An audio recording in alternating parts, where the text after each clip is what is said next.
Hello friends, welcome to my channel. நான் kitchen கேபினெட்லேருந்து Suji பேசுகிறேன். நம்ம இன்றைக்கி தேங்காய் பால் அல்வா செய்ய போகிறோம். எப்படி செய்யலாம்னு பார்க்கலாமாங்க. அதுக்கு ஒரு மிக்ஸி ஜார் எடுத்துக்கோங்க. அதில் ஒரு மூடி தேங்காவை இது மாதிரி துருவி வச்சுருக்கேன். இதை வந்து பல்ஸ் மோடில் இந்த அளவுக்கு அரைச்சிங்க. பல்ஸ் மோடில் அரைச்சதுக்கப்புறம் தான் தண்ணி ஊற்றணும். இதுக்கு வந்து ஒரு கப் தண்ணி ஊற்றிக்கிங்க. தண்ணி ஊற்றி திருப்பி நல்லா மையாக அரைங்க. அரைச்சதுக்கப்புறம் இந்த கன்சிஸ்டன்சியில் இருக்கும். நெக்ஸ்ட்டு ஒரு பவுல் எடுத்துக்கோங்க. அதில் ஒரு வடிகட்டி வச்சுக்கிட்டு நம்ம இப்போ அரைச்சி வச்சுருக்க தேங்காய் விழுது அதை சேர்த்து அதில் உள்ள பாலை மட்டும் புழிஞ்சு எடுங்க. இது மாதிரி மேஷ் பண்ணுங்கள். ஒரு கரண்டியை வச்சு அதில் உள்ள பால் மட்டும் ஃபில்டர் ஆகி தனியாக வந்துடும். நல்லா மேஷ் பண்ணணும். அதில் ஈரப்பதம் ஃபுல்லாக இறங்கணும். இந்த அளவுக்கு மேஷ் பண்ணி எடுத்துருங்க.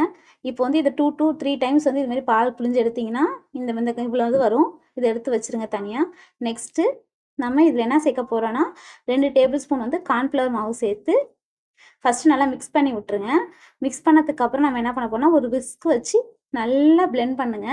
அதாவது ஈவனாக ஆகணும். கார்ன்ஃப்ளவர் மாவு தனியாக அடியில் தங்கக்கூடாது. அந்த அளவுக்கு ஆனதுக்கப்புறம் ஒரு பேனை ஹீட் பண்ணிக்கிட்டு இப்போ நம்ம கலக்கி வச்சுருக்கதை வந்து சேர்த்துக்குங்க. மீடியம் ஃப்ளேமில் வைங்க, ஏன்னா சீக்கிரம் கட்டிப்பட ஆரம்பிக்கும். அதனால் மீடியம் ஃப்ளேமில் வச்சு நல்லா இது மாதிரி கிண்டி விடுங்க. இந்த அளவுக்கு நல்லா கட்டியானதுக்கப்புறம் 2 டேபிள் ஸ்பூன் வந்து நெய் ஊற்றிக்கிங்க. ஊற்றிட்டு நல்லா மிக்ஸ் பண்ணி விடுங்க. நெக்ஸ்ட்டு வந்து நான் வந்து 3/4 கப் வந்து ஜீனி எடுத்திருக்கேன். கணக்கு இதுதான். ஒரு தேங்காய் முடிக்கு வந்து 3/4 கப் ஜீனி, அந்த கணக்கு வச்சிங்க. வச்சுக்கிட்டு இதுமாரி பண்ணிங்கன்னா இப்போ ஜீனி போட்டதுக்கப்புறம் மெல்ட் ஆகும் அல்வா.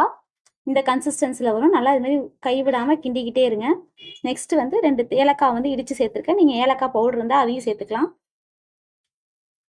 உங்களுக்கு வந்து நல்லா அல்வா கன்சிஸ்டன்சியில் வரும். நெக்ஸ்ட்டு நான் பாதாம் வந்து நல்லா ஃபைனாக சாப் பண்ணி வச்சுருக்கேன். அதையும் சேர்த்துக்கிறேன். நீங்கள் பாதாம் இல்லை முந்திரி பிஸ்தா உங்கள்கிட்ட என்ன இருக்கோ அதை வந்து இதுமாரி நல்லா ஃபைனாக சாப் பண்ணி அதில் சேர்த்துங்க. சேர்த்துட்டு கைவிடாமல் கிண்டிக்கிட்டே இருங்க. பேனில் ஒட்டாமல் அல்வா கன்சிஸ்டன்சி இந்த கன்சிஸ்டன்சி வரும். வந்ததுக்கப்புறம் எடுத்து சர்வ் பண்ணுங்கள். சூப்பராக இருக்கும் ஃப்ரெண்ட்ஸ். பசங்களுக்கு செஞ்சு கொடுங்க. நல்லா விரும்பி சாப்பிடுவாங்க. நம்ம சேனலை மொதல் பார்த்தா லைக் பண்ணுங்கள், ஷேர் பண்ணுங்கள், சப்ஸ்கிரைப் பண்ணுங்கள். தேங்க்யூ ஸோ மச் ஃபார் வாட்சிங்.